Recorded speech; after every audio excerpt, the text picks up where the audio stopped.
लोकसभा चुनाव का संग्राम है और तीसरे चरण में कहा जाए तो अंतिम दौर में तीसरे चरण का चुनाव पहुंच चुका है। बात उत्तर प्रदेश की करें तो राष्ट्रीय लोकदल निषाद पार्टी के साथ भाजपा का गठबंधन है और आज जयंत चौधरी आए तो कहें तो चौधराहट और चौधरियों को भाजपा की ओर खींच कर चले गए। चौधरी भाजपा की ओर कितना जाएंगे यह तो 7 मई को ईवीएम में बंद मतदान की पेटी बताएगी और 4 जून को आने वाला रिजल्ट यह बताएगा कि जयंत चौधरी का आना राजकुमार चाहर के लिए कितना लाभकारी रहा। कांग्रेस एक और प्रियंका गांधी के जरिए अपने डूबी हुई कश्ती को पार करने की बात कर रही है, तो दूसरी ओर इंडिया वर्सेस एनडीए की लड़ाई है। हमारे साथ में इस समय राष्ट्रीय लोकदल के पदाधिकारी हैं और दूसरी ओर भारतीय जनता पार्टी के पदाधिकारी बैठे हुए हैं। दोनों पार्टियों के दल मिले हैं, क्या इनके दिल मिले हैं और अगर इनके दिल मिले हैं तो क्या यह भाजपा की फतेहपुर सीकरी सीट भाजपा को मिल पाएगी। विस्तार से चर्चा करते हैं पदाधिकारियों के साथ। चार साहब, स्वागत है आपका। आज जयंत चौधरी आए, एक सुगबुगाहट छोड़ गए कि चौधरी किधर जा रहे हैं। नहीं, सवाल चौधरियों का नहीं है। आज श्री जयंत चौधरी साहब की जिस इलाके में जिस क्षेत्र में सभा हुई है, चारवाटी का वो क्षेत्र कहा जाता है, और उसमें सर्व बरादरी, सर्व समाज, सर्व धर्म के लोग रहते हैं। और ये क्षेत्र देश के बहुत बड़े नेता रहे स्वर्गीय चौधरी चरण सिंह जी की कर्मस्थली रहा है।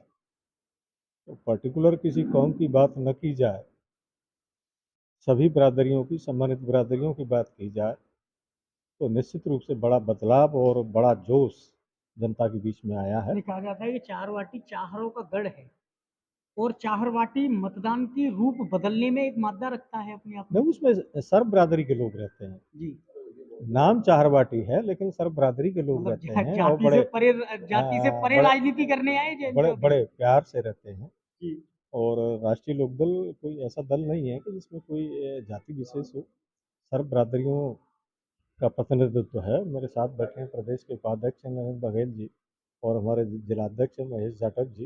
तो ये कोई चौधरियों की बात नहीं हो सकती है। जी, जी, जी। और किसी जाति विशेष पे कोई भी दल चल नहीं पाता है। तो जयंत चौधरी जी की सभा से निश्चित रूप से बड़ा बदलाव आया है और लोगों में जोश इस बात से देखा जा सकता है कि 11 बजे से 5 बजे तक सभा चली और 6 घंटे कंटिन्यूस सभा का चलना मामूली बात नहीं होती, बहुत बड़ी बात होती है।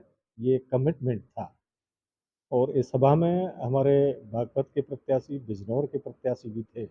उन्होंने भी अपील की थी कि भारतीय जनता पार्टी के कार्यकर्ताओं ने हमारे चुनाव में बड़े जोश खरोश के साथ काम किया है और अब ये समय आ गया है कि शेष लोकसभा क्षेत्रों में राष्ट्रीय लोकदल के कार्यकर्ता उस ऋण की अदायगी करें और जोर शोर के साथ प्रत्याशी को जिताने का काम करें। जयंत चौधरी आए और बदलाव की हवा चला करके वापस दिल्ली चले गए। हमारे साथ में नरेंद्र बघेल जी हैं, राष्ट्रीय लोकदल के जिलाध्यक्ष रहे और वर्तमान में प्रदेश उपाध्यक्ष हैं। बड़ा कद माना जाता है, एससी समाज से आते हैं। बघेल जी, एसपी सिंह बघेल जी लगातार पार हो चुके हैं, लेकिन राजकुमार चाहर का विरोध है। एससी समाज कितना समर्थन करेगा राजकुमार चाहर का? देखिए, राजकुमार चाहर का कोई खास विरोध नहीं है। घर में अगर कोई आदमी जाता है और कोई होती है तो जो उसकी कुछ पीड़ा होती है उसे कहता है और उसके बाद में वहीं की वहीं बात खत्म हो जाती है। राजकुमार चाहर भारी मतों से जीत रहे हैं और पूरी सारी समाज के वोट पड़ रहे हैं। आज माननीय जयंत चौधरी साहब आए थे, हमारी पार्टी के मुखिया भी हैं, चौधरी चरण सिंह जी के पौत्र हैं और यहाँ उनको मानते हैं और किसान बिरादरी में ज़्यादातर सब लोग मानते हैं उनको। बघेल जी, मंच से ऐलान हो रहा था कि चौधरी चरण सिंह की झलक दिखती है जयंत चौधरी में, लेकिन आसमान नीला है और आज नीला समंदर उमड़ा। कोठी मीना बाजार में मायावती भी आई। देखिए, मायावती से कोई फर्क नहीं पड़ रहा, वो तो वहाँ पेड़ होता है और वो तो मायावती एक माया की है और उन्हें तो धनीराम चाहिए। तो इसलिए राष्ट्रीय लोकदल और भारतीय जनता पार्टी के आज जो कार्यकर्ताओं ने और एक साथ मिलकर जो काम कर रहे हैं और जयंत चौधरी जी कह रहे हैं कि हमारा कार्यकर्ता पूरी तरह से लगेगा, छाती भी आगे अड़ा के रखेगा। आपने सुना होगा, उन्होंने कहा, इसका मतलब आप समझ रहे हैं कि चाहे कुछ भी हो जाए, बूथ पर लठ चलाने के लिए तैयार बैठा है। और भारतीय जनता पार्टी के प्रत्याशी राजकुमार चार को 7 तारीख को भारी बहुमत से जिताने का मतलब काम करेगा। लोकदल लड़ाई करके जीतेगी? लड़ाई नहीं, अगर लड़ाई नहीं, मतलब छाती आगे करने का मतलब ये है कि जोरदारी के साथ वोटिंग और अपने समर्थकों को लाएगा और भारतीय जनता पार्टी का सहयोग करेगा। और नल इतनी जोर से चलेगा कि फूल बहुत जोर से खिलेगा। 7 तारीख को भारी मतदान होगा और भारतीय जनता पार्टी के पक्ष में होगा और राजकुमार चाहर को जिताने का काम होगा। राजकुमार चाहर को जिताने का काम करेगा। नल के साथ में कमल फतेहपुर सीकरी पर जोर से खिलेगा। हमारे साथ में राष्ट्रीय लोकदल के जिलाध्यक्ष तेज तर्रार नेता हैं, बड़ा कद है राष्ट्रीय लोकदल में और विधानसभा चुनाव लड़ चुके महेश कुमार जाटव जी मंच से भावुक नजर आए। जयंत चौधरी को लेकर के काफी कुछ कहा। जिलाध्यक्ष जी, दल मिले हैं, दिल मिले हैं, क्या सीट मिलेगी?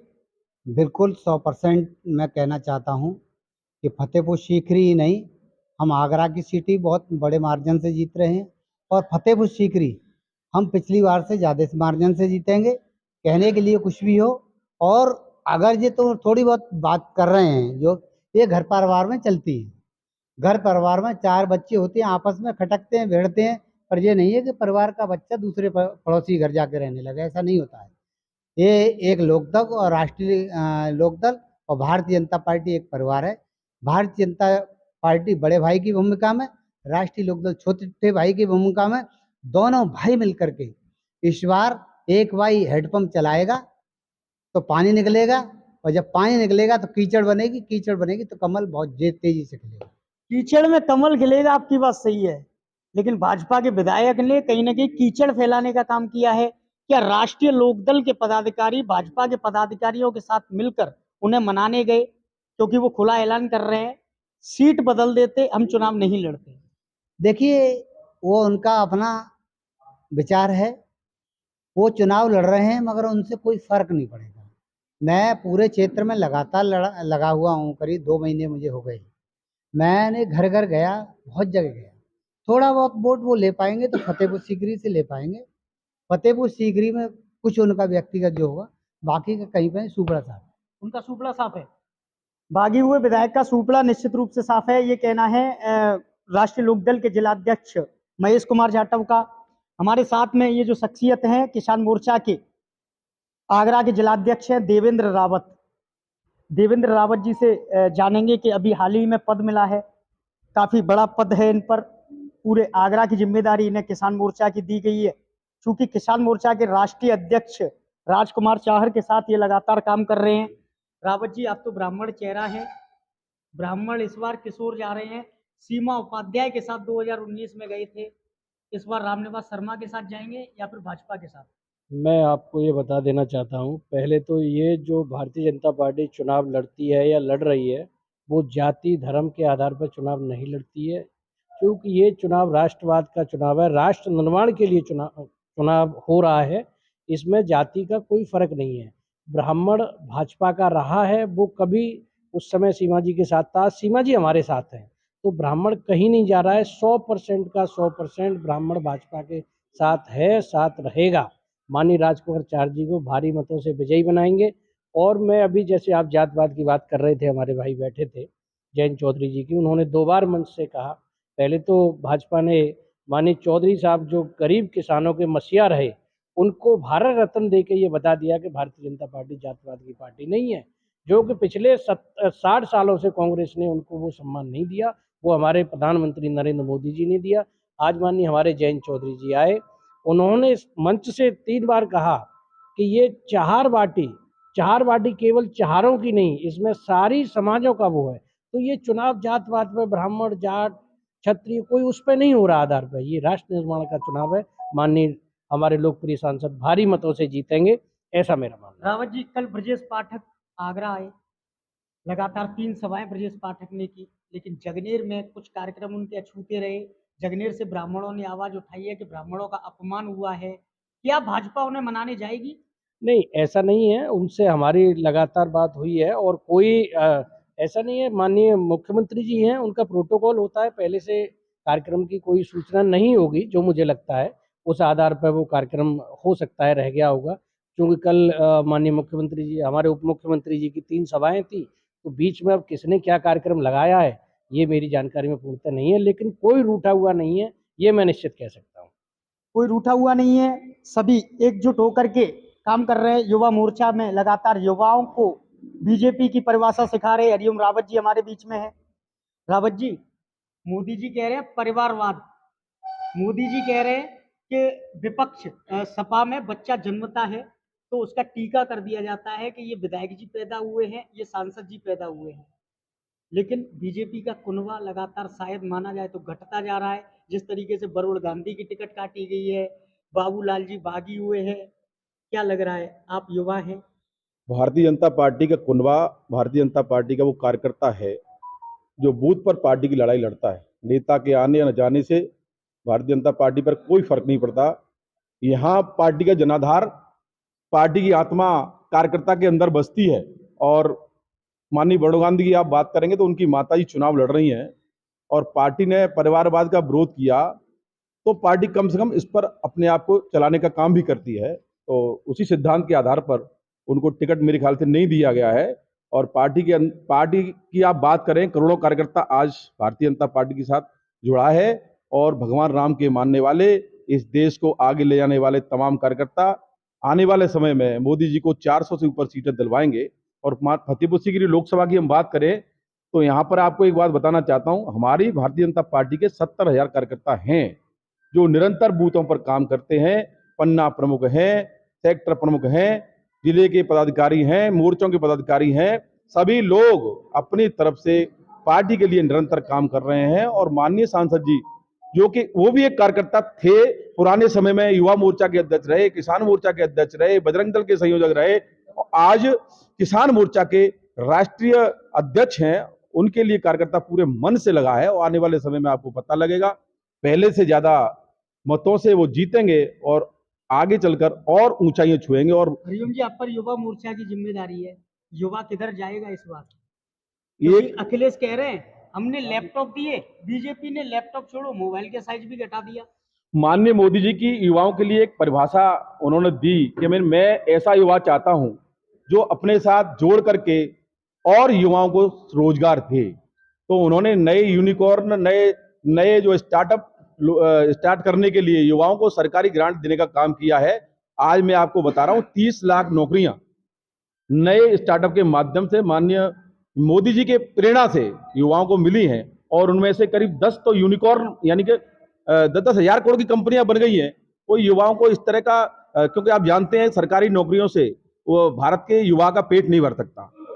पूरे देश के अंदर सरकारी नौकरी 3 से 4 करोड़ हैं और 140 करोड़ लोग इस देश के अंदर रहते हैं।